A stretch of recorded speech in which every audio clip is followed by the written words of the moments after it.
প্রিয় দর্শক, সবাইকে স্বাগত জানাচ্ছি এনটিভি নিয়মিত স্বাস্থ্য বিষয়ক আয়োজন স্বাস্থ্য প্রতিদিন অনুষ্ঠানে। আপনাদের সাথে আছি আমি ডাক্তার সামিউল আওয়াল চাক্ষর। প্রতিদিনের মতো আজও আমরা একটি গুরুত্বপূর্ণ বিষয় নিয়ে কথা বলবো। আজ আমাদের আলোচনার বিষয় কোমরের বিভিন্ন রোগ। এই গুরুত্বপূর্ণ বিষয়টি নিয়ে আলোচনা করবার জন্য আজ আমাদের সাথে স্টুডিওতে রয়েছেন একজন বিশেষজ্ঞ চিকিৎসক। চলুন দর্শক, অনুষ্ঠানের শুরুতেই পরিচিত হয়ে আসি আমাদের আজকের অতিথির সাথে। অধ্যাপক ডাক্তার পারভেজ আহসান 1960 সালের আগস্ট মাসে ঢাকা জেলায় জন্মগ্রহণ করেন। তিনি 1986 সালে চট্টগ্রাম মেডিকেল কলেজ থেকে MBBS ডিগ্রি অর্জন করেন। এরপর তিনি চিকিৎসা বিজ্ঞানে উচ্চতর MS ডিগ্রি লাভ করেন। বর্তমানে তিনি Dhaka central international medical college হাসপাতালে অর্থোপেডিক বিভাগে অধ্যাপক হিসেবে কর্মরত। আপনাকে স্বাগত জানাচ্ছি আমাদের আজকের এই আয়োজনে। ধন্যবাদ ডক্টর স্বাক্ষর। স্যার, কোমরের বিভিন্ন রোগ আমরা অনেক সময়ই জানি যে নানা কারণে কোমরে ব্যথা অনুভূত হয়ে থাকে এবং সেটি বিভিন্ন বয়সী মানুষের ক্ষেত্রে আমরা দেখতে পাই। কোমরের আসলে কোথায় ব্যথা অনুভূত হয়ে থাকে? সবচেয়ে সমস্যা হয় রোগীদের, যারা বুঝতে পারেন না এই কোমরে ব্যথার জন্য কাকে দেখাতে হবে, কোন ডাক্তারের কাছে দেখাতে হবে। আমার কাছেও অনেক সময় রোগীরা আসে, তারা জানে যে আমি কোমরে ব্যথার চিকিৎসা করি, কিন্তু সে জিজ্ঞেস করে যে এই কোমরে ব্যথার জন্য কোন ডাক্তার দেখাতে হবে। তো আমরাও অনেক সময় বলি যে আপনি আমাকে দেখান, অথবা আমরা বলি নিউরোসার্জনকে দেখান, অথবা আমরা বলি ফিজিক্যাল মেডিসিনকে দেখান। এই ধরনের ভ্যারিয়েশন আছে। তাহলে কোমরের ব্যথার এতটা আমি যে বলবো দ্বন্দ্ব কেন? কারণ হচ্ছে এই কোমরের ব্যথার কারণ অনেক। আপনি যদি বলেন যে কোমরে ব্যথা যদি স্পাইনের সমস্যা হয়, স্পাইনে আর্থোপ্যাথি আছে যেটা রিউমাটোলজিস্টরা দেখে, স্পাইনের আমরা অর্থোপেডিক সার্জন বা নিউরোসার্জনরা দেখে, অথবা স্পাইনের মাসেলের বা কিছু কন্ডিশন আছে সেগুলা অনেক সময় ফিজিক্যাল মেডিসিন দেখে, যেটা কনজারভেটিভ ট্রিটমেন্ট তারা করে থাকে। তার মানে হচ্ছে যে কন্ট্রোভার্সি আছে যে এই স্পাইনের ব্যথার কারণ। কিন্তু এখানে আরেকটা যেটা সমস্যা, সেটা হচ্ছে কিছু কিছু রোগ আছে যে রোগটা স্পাইন এবং হিপ জয়েন্ট উভয়কেই আক্রান্ত করে। যেমন অ্যাঙ্কালোজিং স্পন্ডিলাইসিস, যেটা স্পাইনকে অ্যাঙ্কালোজ করে ফিক্স করে ফেলে, সেই সাথে হিপ জয়েন্টকেও আক্রান্ত করে ফেলে। সেই ঘাড়ের থেকে শুরু করে সমগ্র স্পাইন এবং দুটো হিপ জয়েন্টকেও এখানে ইনভলভ করে ফেলে। এই সমস্ত কারণগুলো আইডেন্টিফাই করে, ডায়াগনোসিস করে, ট্রিটমেন্ট করে খুবই কঠিন। যেমন আমি প্রথমে বললাম যে আর্থ্রাইটিস বা রিমোটো আর্থ্রাইটিস বা অ্যাঙ্কালোজিং স্পন্ডিলাইসিস বা SLE থাকে, এই সমস্ত কারণে কোমরে ব্যথা হয়। এবং সে যদি স্পাইন সার্জন বা আরও কিছু যারা কোমর নিয়ে ডিল করে, তারা কখনো হিপ জয়েন্টে যে সমস্যা হতে পারে এটা কখনো আইডেন্টিফাই করে না। অর্থাৎ যদি হিপ জয়েন্টে এভিএন হয় বা হিপ জয়েন্টে কোনো কারণে কিছু সমস্যা হয়, আর আমি যদি প্রতিবারই এক্সরে স্পাইন করি, লাম্বোস্যাক্রাল স্পাইন করি, তাহলে অনেক সময় এই যে হিপ জয়েন্টে যে সমস্যাগুলা এগুলা নেগলেক্ট হয়। সেজন্য আমরা যেটা করি যে সে যদি কোমরে ব্যথা হয় তাহলে আমরা কোমরের এক্সরে করি, কোমরের ইনভেস্টিগেশন করি, এবং সেই সাথে পেলভিসের দুটা হিপ জয়েন্টে সমস্যা আছে কিনা বা স্যাক্রোআইলিয়াক জয়েন্টেও সমস্যা আছে কিনা সেটা আমরা আলাদা পরীক্ষা নিরীক্ষা করে আমরা আইডেন্টিফাই করি বা ডায়াগনোসিস করি। স্যার, একেবারে প্রাথমিক পর্যায়ে রোগীরা আসলে কিভাবে বুঝতে পারবেন, বা এই যে সাইন সিমটমসের কথা আমরা বলে থাকি, লক্ষণ উপসর্গের কথা আমরা বলে থাকি, সেগুলোর আসলে তারতম্য হবে কিনা এই রোগগুলোর ক্ষেত্রে? যাদের আর্থ্রাইটিস রোগ বা যাদের বাত ব্যথার রোগ, তাদের যে সিমটম বা তাদের যে প্রেজেন্টেশন, এইটা যাদের ডিস্ক প্রোল্যাপস তাদের প্রেজেন্টেশন থেকে আলাদা। আমরা যারা অর্থোপেডিক সার্জারিতে স্পাইন নিয়ে ডিল করি, তাদের কাছে সাধারণত ডিস্ক প্রোল্যাপসের রোগী আসবে, এটাই স্বাভাবিক। তো আমরা সাধারণত দেখি যে তার ডিস্ক প্রোল্যাপসের আছে কিনা, তার মানে তার ইতিহাস, তার এক্সামিনেশন, তার ইনভেস্টিগেশন, এই লাইনে আমরা আগে কভার করি। কিন্তু যদি দেখতে পাই যে তার ডিস্ক প্রলাপস নাই, তখন আমরা রিমোটোলজিক্যাল ইনভেস্টিগেশনগুলো করি। কিন্তু আমরা স্পাইন এবং হিপ জয়েন্ট দুটোই আমরা কভার করি।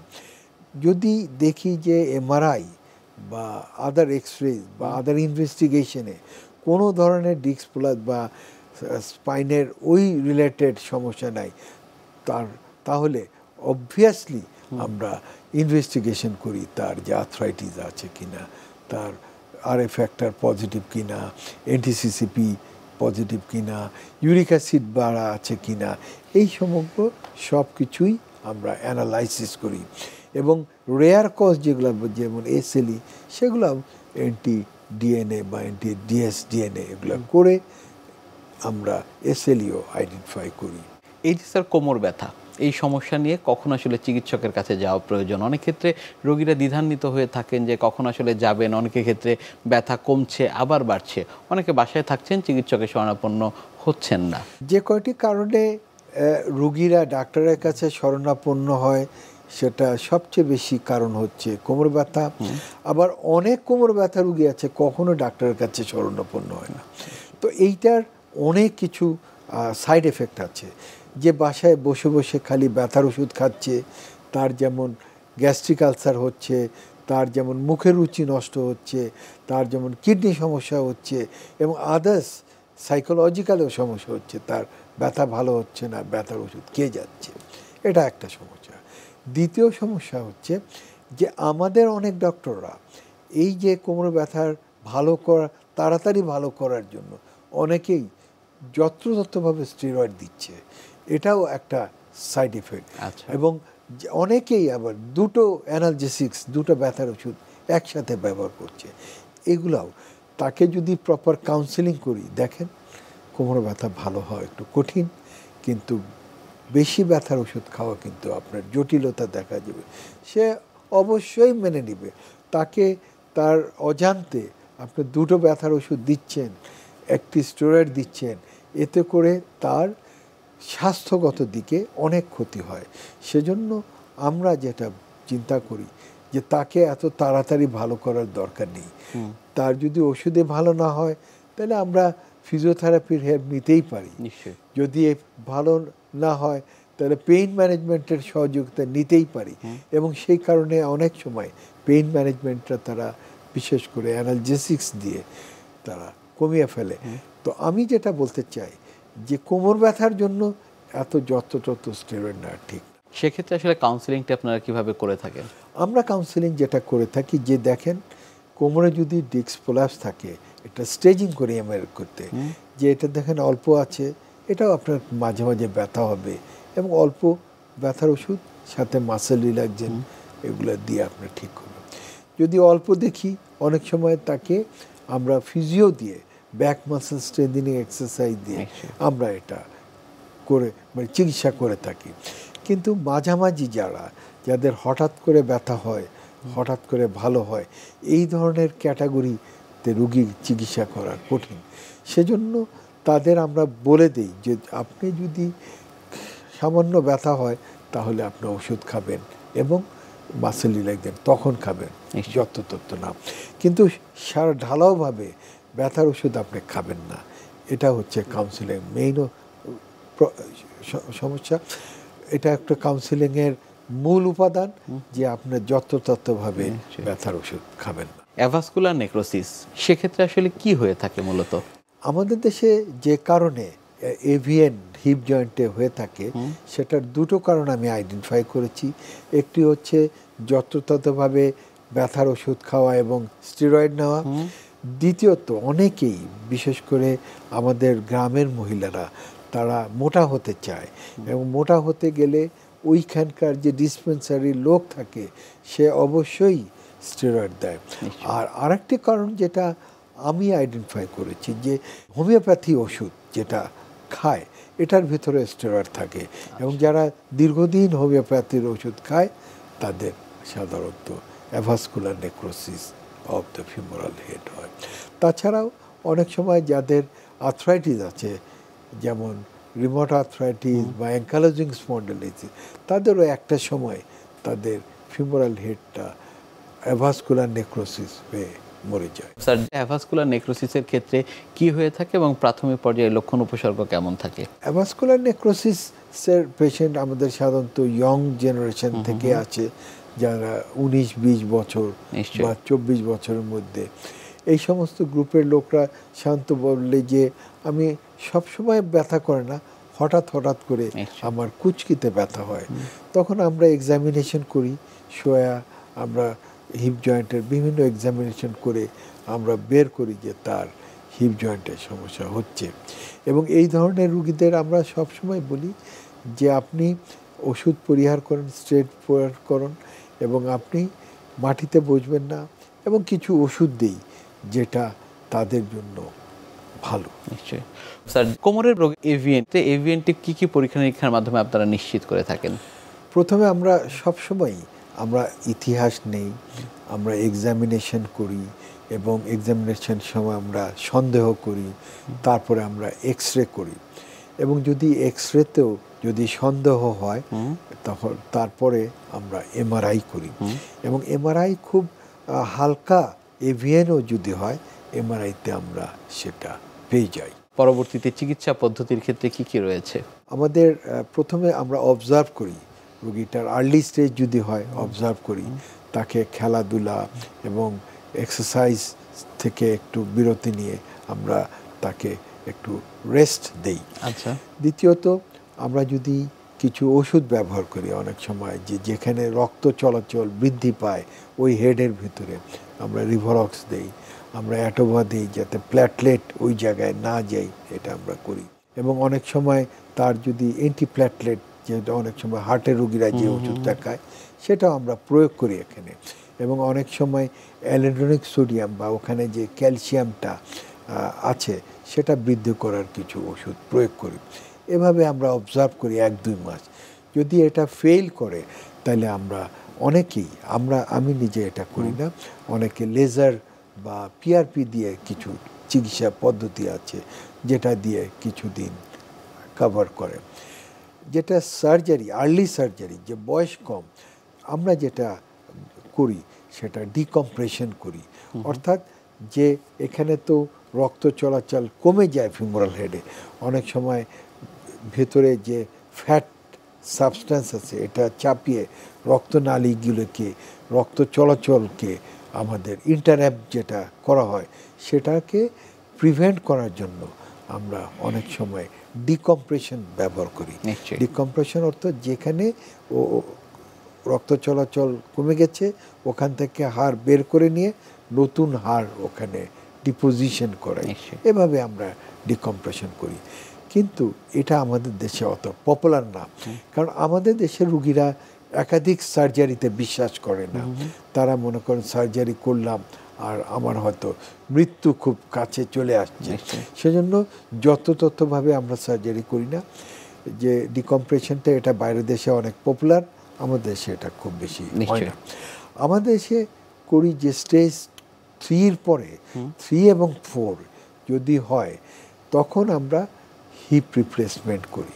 হিপ রিপ্লেসমেন্ট অনেক রকম আছে, শুধু ফিমোরাল হেড চেঞ্জ করা আছে, ফিমোরাল হেড বা অ্যাসিটাবুলাম দুইটাও আমরা চেঞ্জ করি।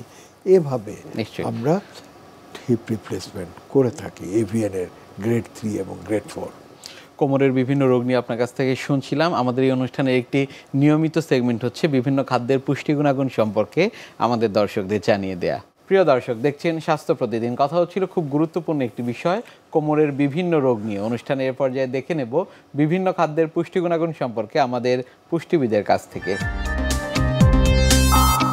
হাড় ক্ষয় রোধে ঠিক কী ধরনের খাবার আপনি খাবেন? আসলে এখন বর্তমান ইয়াং জেনারেশন এটা একটা বড় সমস্যা, বিশেষ করে 35 বছরের পর থেকে মেয়েদের হাড় ক্ষয় যেন বেড়েই চলেছে, এবং কি খাবেন, কিভাবে তারা সুস্থ থাকবেন এই বিষয়টি বুঝতে পারেন না। কিন্তু কেমন হয় যদি আপনি আগের থেকে রোগ প্রতিরোধ ক্ষমতা বাড়ান? এজন্য আপনাকে হাড় ক্ষয় রোধে রেগুলার দুধ জাতীয় খাবার খেতে হবে। যেমন দুধ খাবেন আপনি প্রতিদিন 1 থেকে 2 গ্লাস দুধ খেতে পারেন, কিন্তু হ্যাঁ, যাদের কিনা অ্যালার্জির সমস্যা আছে বা যাদের ল্যাকটোজ ইনটলারেন্স আছে এবং অনেকে আছে যে দুধটা সহ্য করতে পারেন না, তারা কিন্তু দুধের পরিবর্তে টক দই বা ছানা খেতে পারেন। এতে করেও কিন্তু আপনি প্রপার যে ভিটামিন ডি তা কিন্তু পেয়ে যাচ্ছেন। অনেক সময় ভিটামিন ডি এর অভাবেও কিন্তু হাড় ক্ষয় হয়ে যায়। তো সেক্ষেত্রে ভিটামিন ডি যুক্ত খাবার হিসাবে আপনি কাঠবাদাম সিলেক্ট করতে পারেন, এবং কাঠবাদাম কিন্তু যেমন ভিটামিন ডি বাড়াতে সাহায্য করে, ঠিক তেমনই আপনার কিন্তু এটা হৃদরোগের ক্ষেত্রে বেশ ভালো একটা খাবার কাঠবাদাম। এবং এর পাশাপাশি আপনি রেগুলার ওমেগা 3 ও ওমেগা 6 যুক্ত ফ্যাটি অ্যাসিড যুক্ত খাবার খেতে পারেন, এবং এটা বিশেষ করে আপনি যদি কোনো প্রকার সামুদ্রিক মাছ খান, সামুদ্রিক মাছেও আছে ভিটামিন ডি যা কিনা আপনার হাড় ক্ষয় রোধে সাহায্য করে। এবং অবশ্যই রেগুলার ডিম দুধ তো খেতেই হবে, দুধের পাশাপাশি আপনি রেগুলার ডিম খাবেন, প্রতিদিন 2টা করে ডিম আপনি খেতে পারেন যদি আপনার কোনো হার্টের প্রবলেম না থাকে। আর 2টা ডিম ইজিলি খাওয়া যায়। এবং আপনাকে কিন্তু বেশ কিছু খাবার আছে সেগুলো অ্যাভয়েড করতে হবে, যেমন ফাস্ট ফুড জাতীয় খাবার। এবং অনেকেই আছেন যারা কিনা ঠিক সকালে নাস্তার পরপরই চা পান করেন, এতে করে কিন্তু ভিটামিন ডি এরও অভাব হতে পারে। এই জন্য আপনাকে এই বিষয়টি বিশেষভাবে খেয়াল রাখতে হবে। এবং এর পাশাপাশি কলমি শাক, তারপর পালং শাক, এগুলোও কিন্তু ভিটামিন ডি বাড়াতে সাহায্য করে। কোমরের বিভিন্ন রোগের ক্ষেত্রে ফিজিওথেরাপির কি ভূমিকা রয়েছে? আমাদের যখন আর্লি স্টেজে কোমরের রোগ বা স্পাইনের সমস্যা থাকে, এখানে ফিজিওথেরাপির দারুণ একটা রোল আছে। যেমন অনেকেই যে সারাদিন বসে থাকে, এখানে একটা জড়তা হয় এবং দেখা যায় যে একটা মাসল স্পাজম হয়। এই মাসল স্পাজমকে কমিয়ে আনার জন্য ফিজিওথেরাপির একটা রোল আছে। 2 নম্বর হচ্ছে অনেকেরই যেমন হাড় নরম হওয়ার জন্য কিছু ব্যথা হয় এবং দেখা যায় যে ওইখানে তার হাড়গুলো অস্টিওপোরোটিক, সেজন্য তাকে কোমরের ব্যায়াম করতে হয় এবং কোমরের যেগুলা জড়তা সেখানে ফিজিওথেরাপি দিয়ে কেটে যায়। তাছাড়াও আর্লি ডিস্ক প্রোল্যাপস যেগুলো আছে সেগুলাতে আমরা অনেকে বেল্ট বাঁধি, এতে করে মাসেলস ওয়াস্টিং থাকে, সেজন্য আমাদের ফিজিও লাগে। আর যাদের কোমরের ডিস্কও প্রবলেম যদি হয় এবং কোমরে যদি আর্থ্রাইটিসগত যদি প্রবলেম হয়, তখন দেখা যায় যে আমাদের কোমরের যে মাসলস আছে এগুলো ওয়াস্টেড হয় এবং দুর্বল হয়। একে ওভারকাম করার জন্য ফিজিও দেওয়া হয়। আর কিছু ফিজিও সিস্টেম আছে যেগুলো অ্যাজ এ হোল কোমরের ব্যথাগুলোকে কমিয়ে আনে। তো ফিজিওথেরাপির ইম্পর্টেন্স এই জন্য আমি দেই, এতে করে ওষুধ খাওয়া লাগে না এবং ওষুধ খাওয়ার পরে যে পার্শ্ব প্রতিক্রিয়া এটা ফিজিওথেরাপিতে নেই। জি, অনেক ধন্যবাদ আপনাকে আমাদের আজকের এই অনুষ্ঠানে আসবার জন্য। ধন্যবাদ ডক্টর স্বাক্ষর, আজকের অনুষ্ঠানে আমন্ত্রণ জানার জন্য। প্রিয় দর্শক, এতক্ষণ দেখছিলেন স্বাস্থ্য প্রতিদিন। কথা হচ্ছিল খুব গুরুত্বপূর্ণ একটি বিষয়, কোমরের বিভিন্ন রোগ নিয়ে। আশা করি আমাদের এই গুরুত্বপূর্ণ তথ্যগুলো আপনাদের অনেক বেশি উপকারে আসবে। অনুষ্ঠানের পর্যায়ে দেখে নেব কি থাকছে আগামী পর্বে স্বাস্থ্য প্রতিদিন অনুষ্ঠানে। আমাদের দেশে হচ্ছে অ্যাভারেজ লাইফ এক্সপেক্টেন্সি হচ্ছে মেলদের 71, ফিমেল হচ্ছে 75 or 76। So you can start it that 65 honours হচ্ছে বয়স্ক লোক আমাদের দেশের প্রেক্ষিতে। ইউনাইটেড নেশনের ডেফিনেশন আছে যে ইট ইজ 60 ইয়ার্স অনার্স, তারা হচ্ছে বয়স্ক। বাট ইউরোপিয়ান অ্যান্ড আদার দেশগুলোতে রিটায়ারমেন্ট এজ থেকে বয়স্ক ধরা হয়, সেটা হচ্ছে 65। কিন্তু সাব সাহারান কান্ট্রিগুলোতে বয়স্ক ধরা হয় 50 অনার্স। বিশ্বের যে কোনো প্রান্ত থেকে যে কোনো সময় আপনাদের পছন্দের অনুষ্ঠান স্বাস্থ্য প্রতিদিন দেখতে ভিজিট করুন আমাদের পূর্ণাঙ্গ ওয়েব পোর্টাল www.ntvbd.com। এছাড়া এনটিভির সব জনপ্রিয় অনুষ্ঠান ও খবরের আপডেট পেতে ভিজিট করুন আমাদের ইউটিউব চ্যানেল ও ভেরিফাইড ফেসবুক পেজে। আজ এখানেই শেষ করছি, আগামীতে আবারও দেখা হবে। সে পর্যন্ত আপনারা সবাই ভালো থাকুন, সুস্থ থাকুন, এনটিভির সাথেই থাকুন। আল্লাহ হাফেজ।